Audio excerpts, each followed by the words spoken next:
Hello, you wonderful people, and welcome to another episode of Not Too Comic Book. This being a show where I talk about TV shows that are adaptations of comic books. For today's episode, I'm going to talk about the latest episode of The Flash. A lot of really interesting things went down in this episode, so let's break it down. Well, first and foremost, Barry has a dream where Nora comes to visit him. I was like, oh, that's so dope. I was like, oh, snap. And she's like telling him that despite everything that they've been through, that everything is going to be okay. I think Barry took that message one way when he should have been taking it another way, but we'll get to that later on. But for him, he's so excited about it. He's like, for him, it's like, oh, Iris, I think you're pregnant. I think we're pregnant. So he's doing all this stuff. Like, he's going to take some tests. He's trying not to, speed it over because he's afraid that that might kind of mess with things. So it's like, right, because she's also not been feeling well in this particular episode. So he's like, and I love that Cecile's like, hey, what's up? She's like, you're ecstatic, something's up. And he's like, I'm just excited for my, job. I love my job so much. I get so ecstatic about it. She's like, well, you're for lunch. He's like, right, our like monthly or like Tuesday lunch and everything. It's like, which is actually super sweet to know that they're like, oh, they get together and everything, like your family and everything, of course. But it's super sweet to know, like, oh, you guys take time out to get lunches together. That's awesome, because you just don't get to see them spend like a lot of alone time on camera together. But it's nice to know like it's off camera. I mean, because she's basically like she's pseudo kind of she's kind of stepmom territory for him, in a sense, just like she is for Iris. So it's just, I don't know, just don't think about it too much. And they're like, oh, it's actually really cute that you guys get lunch together. But he's like, for the first time he's driving somewhere, and I love that even Chester's like, wait, did you drive here? Wait, the Flashmobile. I'm like, is that something actually from like, that's a joke, but I'm like, is that from a comic? Because you don't know. It's because comics, especially characters like a lot of DC characters have been around for decades. But once again, let's not forget, I brought it up recently, I don't remember what the context was, but Wonder Woman had a flying jet. And now it's like most stuff just has her, modern day she's usually flying. She just, Wonder Woman 1984 like winked in, like had a full-blown reference, whole sequence based around the like flying jet, the invisible jet. But it's like she doesn't need that. So I'm like wondering, like, does that technically exist? Like, does the Flashmobile actually? I feel like I vaguely remember someone making a joke about that, but because it was a real thing, be like, why would the Flash? Once again, this could have been early days before the Flash became like the speedster. I don't know. The speedster that he typically is. More modern day comics. I don't know, or at least has been a while in the comics. But I just thought that was so interesting. But obviously Barry's trying to keep it hush hush, and it's like he's going to Caitlin. I even love Chester being like, "Wait, isn't it weird having your doctor be a member of the team?" And Barry's like, "No, I mean, well, yeah, it was at first, but no, it's all cool." I'm like, that is something interesting to think about too. I never thought, because like you can't go to a regular doctor, because if a doctor starts draining your blood, and be like, this is a. People might start putting two and two together, so it's like, why not make your doctor, Caitlin. I mean, Caitlin kind of serves as a team doctor too, but I guess it's more so about like your personal doctor. But it's like, you would have to. I mean, that is interesting.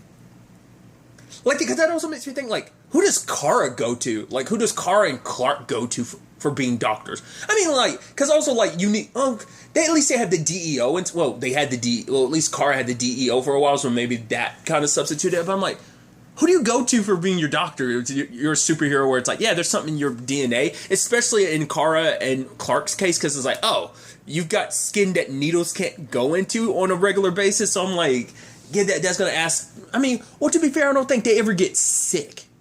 Like, Barry never gets sick either, so I guess that's why, but it's like, I'm thinking about it way too much, but that does open up a lot of questions of like, right, who do they go to for doctors? It's like, it has to be someone that's in the know about your circumstances, because you can't it's like, you don't want, I don't know. I mean, yes, there's doctor-patient confidentiality, but still, it's like, your secret identity, and it's just like, last thing you want some random doctor, like, there's this weird, like, meta stuff in your DNA. It's like, for whatever reason, I know that this is very similar to the Flash's DNA or something like that. So, I don't know. It's one of those things that's like, you never think about it until someone points it out. I think that's hilarious. I'm getting too caught up in it, but that's so fascinating. Like, super doctors for the superheroes. Because usually they have someone on their team be the one that kind of patches people up. Because Team Arrow had theirs. I mean, they could slide away from that because it's like, right, we're regular people. Like, just because we get hurt doesn't mean necessarily people associated with being here. Regardless, I'm going on a whole tangent and everything like that. While Barry's dealing with that, there's other, elements going on at the same time. Like, Allegra's convincing Esperanza to let Caitlyn help because Caitlyn found out what is kind of at the heart of all of this. It's actually sad, like, finding out that basically they put something inside of her that made it so that, like, she receives like 40% less oxygen, and it's like, right, the mask is the only thing that keeps her alive, and loyalty is like, no, it's even deeper than that. Basically, the chip inside of her needs updates, and now that there's no more black hole, there's no update, so they need to kind of remove it now before it becomes a situation where Caitlyn can't operate, but Esperanza doesn't trust her. It's like, no, but Allegra's like, trust me. If you don't trust her, trust me, because I trust her. Team Flash has proven themselves time and time again. I've fought alongside them. They are trustworthy. But for Esperanza, she'd rather die because she's already been under the knife, so she doesn't trust, any doctors. But it's like, the fact is, if you're not going to care about your life, then, I'm going to care about it, because I'm not trying to do this for Ultraviolet. I'm doing this for my cousin, Esperanza, so that was able to convince her. So while everything in the episode is going down, Caitlyn is operating, which I think speaks volume, because they're like, wow, how can you concentrate with all this going on? It's like, because I have no choice. I need to, so I can make sure that Esperanza's okay, All the while, Barry's sneaking off the CCPD, working on stuff, and I love that Cecile shows up. She's like, oh, I'm starving, and she's like, it's like, okay, I'm trying to get this chemical reaction, because she's like, is that urine? He's like, yeah, I'm just trying to, and she's like, okay, and she's waiting, and she's like, she's getting a vibe from Barry. She's like, yeah, she's getting giddy. She's like, oh my god, you guys are pretty. He's like, we don't know yet for sure, but all of a sudden, we've got all the Godspeed stuff happening. So at first it seems like it's just two Godspeed, so they'd appear and then they'd kind of disappear, and it's like, the hell is that all about? So ultimately, Barry ends up tracking one down to like a power plant, but it turns out it was a trap. And all these, because it's interesting, because they're speaking that modem speak as they kind of described it, because the last time was with like the cloned ones, the not real ones from last season. But in this particular case, like, it's not just two, there's 6 Godspeeds, which is like, yo, it's a trap. And then Barry like has to run. I'm like, dude, you're running for like 6 speedsters at once. That's crazy. And like sliding into home base just as the barrier's blocking them, and obviously they're like attacking it. So it's like, right, we got to come up with a plan. At least while they're here, they're not attacking the rest of the series, but Barry's like, man, I led them right to you guys, but it's like, right, but everyone's safe, At the same time, there's a whole thing with like Ultraviolet situation is kind of like all of it's having like some reaction on her nervous system, so Cecile grabs her hand and basically is able to kind of make people feel what she feels. So she's like, I'm making Esperanza feel the peace I feel, knowing that you guys and Team Flash are out there every day saving the day, one day at a time, So, because when she did it too, her eyes going green like that, I was like, oh yeah. I mean, I guess it's like the whole thing with, like, obviously, like, once again, it's not just Allegra that got an upgrade this season, so did Cecile, but it's like, yeah, it's very reminiscent of, like, Top, the way her eyes are glowing like that, so as the Godspeeds are outside doing their thing, and then they eventually start trying to absorb the energy from the barrier and bringing it down. It's like, Chester has a plan, which I also love. He overheard Barry be like, oh my god, you're having... It's like, yeah, we have a she, not a he. And it's like, wait, how would you know that? It's like, wait, have you ever met your daughter? It's like, well, that's a complicated conversation. It's like, right, so they haven't even brought you into the fold, or like, right, they met their daughter back in season 4, obviously had a whole adventure with her in season 5. But then Chester brings up something interesting when he was like, yeah, but things don't necessarily work out that way, because it's like, right, like, just knowing that you have, like, that you met her and knowing that you had a daughter means that, like, so many variables have changed. Because, once again, we also have to think about, this ain't even, I think that's something Barry hasn't really thought too much about either. It's like, right, this isn't the same timeline from season 5. Ever since Crisis, it's a brand new world. It's a brand new timeline, so not everything. And even he admits, like, right, I have seen multiple variations of my future, It's like, yeah, so not everything's 100% the same. So, I mean, that's the interesting thing about the future, as the legends will kind of tell you. Not, it's always kind of a shifting situation. It's not always stuck in set in stone. But nevertheless, the Godspeeds break in, and dude, I don't know. I love the music choice and just like the freaking brawl out. Like, you know, Mark's there at the same time, which I love that whole situation because like Frost had ran into him earlier. Because I love that, like, you know, it's like, oh yeah, because I forgot what it was. Chester had brought it up, and Frost is like, what do you know? Caitlin, she told you everything, didn't she? And he's like, no, I just know that, like, oh, he's out of jail. Maybe he turned over good. Like, she's like, no. He's like, oh, you know, I was thinking you had a crazy idea, like you were going to stalk him. She's like, that's a great idea, Chester. I said that was a crazy idea. I said crazy, right?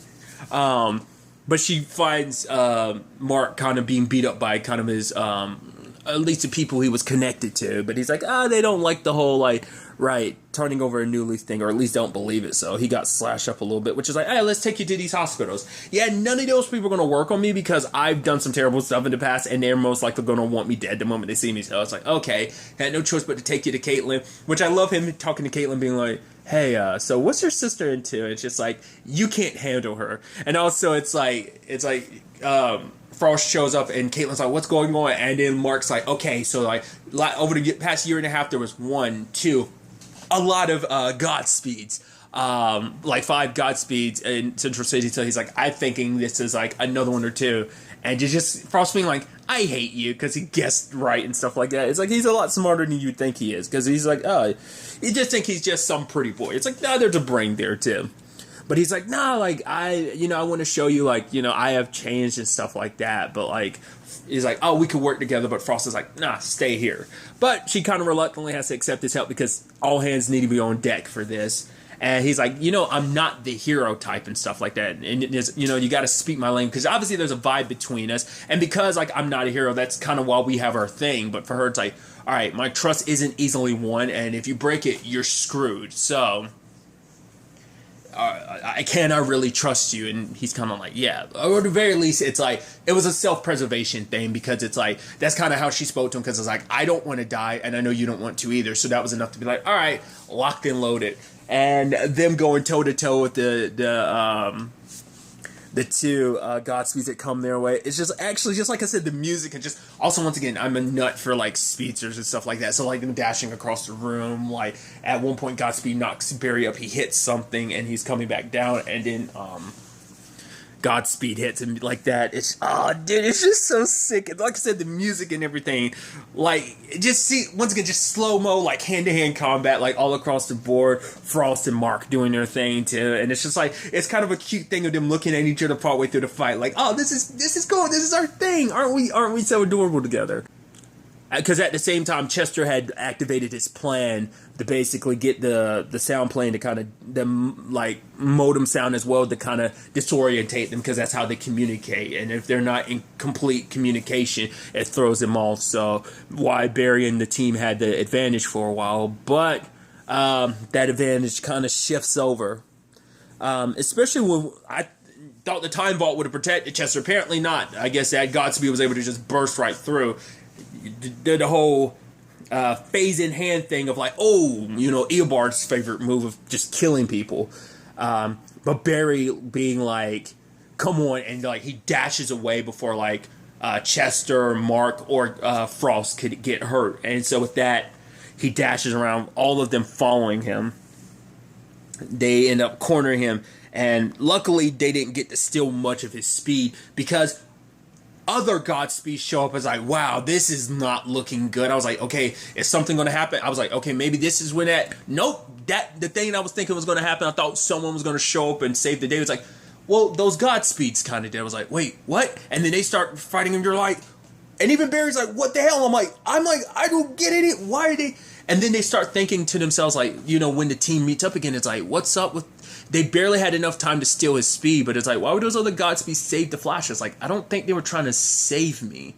I think they just didn't want the other Godspeeds to win. So it's like, they start kind of piecing it together that maybe this is a civil war amongst the Godspeeds, because like none of them are real, but like maybe like one of them is, because that's the thing too, they're not just individual Godspeeds, they're teams, they're squads. And I'm like, so it's not like one of them is rising to the top, like they're... What? Why are there so... What is this all about? I don't know. I don't understand. Like, where's the main Godspeed in all of this? Once again, this was something that happened post-Crisis. It did, didn't it? I believe it did. I believe the clones and everything was like post-Crisis. But it's so interesting because it's like I can't even begin to understand like what that's about. Like I said, it's a civil war of Godspeeds, and it's like, could this potentially be happening like all over town? Like, I mean, all over time is what I meant to say, not town. Not just like Central City, present day. Like, could this be happening like all over time of a different Godspeeds duking it out for what purpose? Like I said, like why they stopped the others from going out to like selling berry speed, because I guess it's like, no, we don't want you to have it. Like, so I just, not unless it's a situation where it's like kind of like, because what I'm also thinking of is like the one with Jet Li, because someone mentioned that recently. Like, I've not seen that movie in forever. That's probably one, like, up there with one of my favorite Jet Li movies. Kind of love the whole concept of like, right, let me kill other version of myself across the multiverse, and every time I do, I get stronger to the point I have like supernatural abilities. That just being, if you've never seen the movie, that's the concept behind it, which it's like an early 2000s movie. It's really dope in my opinion. But I'm wondering, is it kind of something like that, kind of survival of the fittest, like who does come out on top, like once you beat, like, it's like, oh, we're together, a squad now, but then eventually we're going to turn on each other the moment, like, it's a battle of the champions, a battle royale, I guess, and the one that eventually comes out on top gets all the speed from all the other Godspeeds and become the one and only true Godspeed, and I don't know, and that's the one that's supposed to come after Barry and take their, I don't know. It's like, I guess it's like almost like a Pinocchio thing of like, right, if we do enough and come out on top, we'll become real boys type of thing. I don't know. That's just an interesting development on that front. I'm like, I have no idea what that's all about. We do know that, the surgery did go, well, at the very least, Esperanza's in the process of recovering. So, Allegra's happy, she's thankful to, Caitlin and, Cecile for doing what they did. And because of that, it's like, right, so Esperanza should be kind of potentially on her way to back be in top order. Now, whether she'll actually want to join Team Flash and help and everything, that's going to be a whole other conversation. There's a whole Frost and Mark thing where they're kind of hitting it off and stuff. He's like, yeah, in that moment, I wasn't too scared to die because you were with me and everything. I was like, oh, that's cute. It's like, oh, they're having a moment. I'm like, the fact is he was doing something with that drink mixer. I was like, what's up with that? I'm like, I was like, is he pouring something in her drink? I was like, no, because he put it in that and he left it there. But it was meant to be something to distract her. And then the moment she turns around, he's going. I'm like, okay. He did say it himself, like, oh, like he claimed to have turned over a new leaf, but it's like, I'm not a good guy. Probably like, I'm not a bad guy. I'm just somewhere in between. I'm kind of walking that gray line between hero and villain. Very anti-hero. Maybe that's what it is. So he kind of bounces, which obviously for Frost is like, I was dumb enough to kind of get close to you and everything. I hate you. Like, we'll see kind of where things go on that front. But another angle to this is Barry, with Cecile getting so excited, like testing it out, be like, all right, yes, like, he's so excited. She's like, you're gonna be a father. He's like, yeah, he's just, he's just kind of nervous and excited about everything. But then it turns out they're not pregnant, and he's like, because for him he was so sure of it, because like Nora told me, he's like, everything was going to be okay. I think this is going to be the multiple things of saying like, hey, like, things are going to be different because it is a different world. It's a different timeline. Things aren't going to work out the same way. I think it was meant to be a sign of it's okay that it doesn't, though. So we'll see. If you stuck around one of my previous episodes, I talked about certain developments that I learned about this season. Like, I'm beating around the bush just because I don't want to spoil things for anyone. Once again, it's just no one's fault. It's just I don't know why I get those Google alerts. It's not like I go out on my way to read them a lot. I just like see it in my notifications, and I'm like, oh, I'll read kind of the gist of something, and I'm like, okay, I'll get rid of the notification. That's about it. So I don't know. I don't even go to Deadline that much, but for some reason I'm always getting like Deadline like notifications for like Deadline articles. But once again, a couple episodes ago, a few reviews back, I talked about something at the very end of a review about what that potential, about a development for this season, potentially the future of the Flash and stuff like that, that like, it seems like, this might be playing into that. Then I'm like, okay, I think she's referencing that thing. Like I said, I don't want to talk about it until it happens, because it's going to be super obvious what it is I'm talking about when it does happen.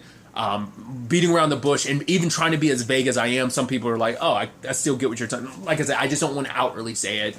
because I don't, like I said, I don't want to ruin that for someone. Like, it's just kind of sucky when stuff like, I wish I kind of went into this not knowing it, sadly, kind of beyond my own control, but maybe it's just because of all the stuff I'm into, the reviews I do. It just, Google just automatically was like, oh, you like this because you talk about it a lot, so here's some new stuff that's come up about this. And it's like, cool, thanks, but I kind of wish I didn't know. I need to do something about my settings about that.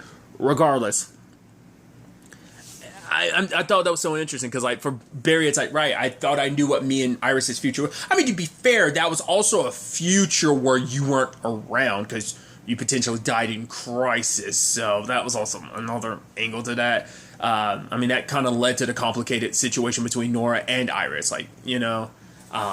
I mean, because also, like, once again, you got her perspective on things, like, she, you know, but now, in retrospect, you look back and be like, oh, Iris wasn't as bad as Nora, but she kind of built it up in her head of, like, her mom, like, was kind of evil or terrible person. It's like, no, that was kind of her interpretation, her perspective, but when you kind of add in, like, the other perspective, kind of seeing things from future Iris's point of view, it's like, oh, she wasn't as bad as Nora, kind of, but she was just so, like, blinded by her rage. What my whole point was, that future isn't necessarily set in stone, like, because everything can shift so much, because their future shifted so much.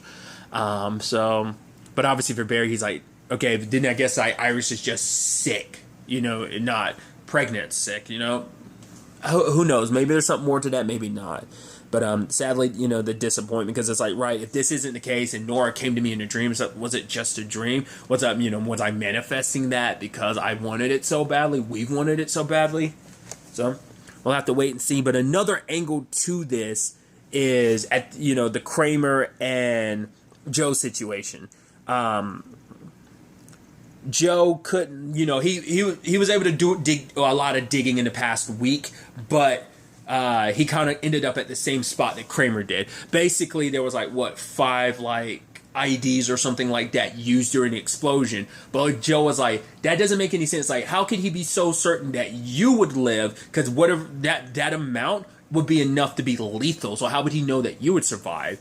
I'm kind of chalking it up to, like, Kramer might be a meta too, and she just doesn't realize it. Maybe her and Adam share the same a bit, because for her, she's like, how Adam was able to survive it. I didn't realize he was there during the attack. I thought he was somewhere else while the attack was. I was like, no, but it seems like he was there. But it's like he survived it because of whatever his ability is, which even Kramer doesn't know what his ability is. So, but Joe kind of got the idea of, like, right, he liked you said that he likes the open water and stuff like that. And that ultimately led them to being able to find, like, kind of like a place that he might be. Because Kramer talks about it a little bit, like, she joined the army and then, like, he followed afterwards. So they kind of always were kind of together in that, like, but also, like, he was very good at doing what he does, killing, and so the army kind of used him to great effect. And for Kramer, she doesn't understand, because it's like, what could make the man that she knew, the brother that she knew, turn into who he became, which Joe immediately was like, you're worried that whatever broke him might break you, you know? But that's why I'm also like, because she's like, I'm trying to understand, like, what that's all about. Because also Joe was like, if you're going to go for revenge, I'm not going to be about this. This has to be about justice, bringing him to justice, not just straight up killing him.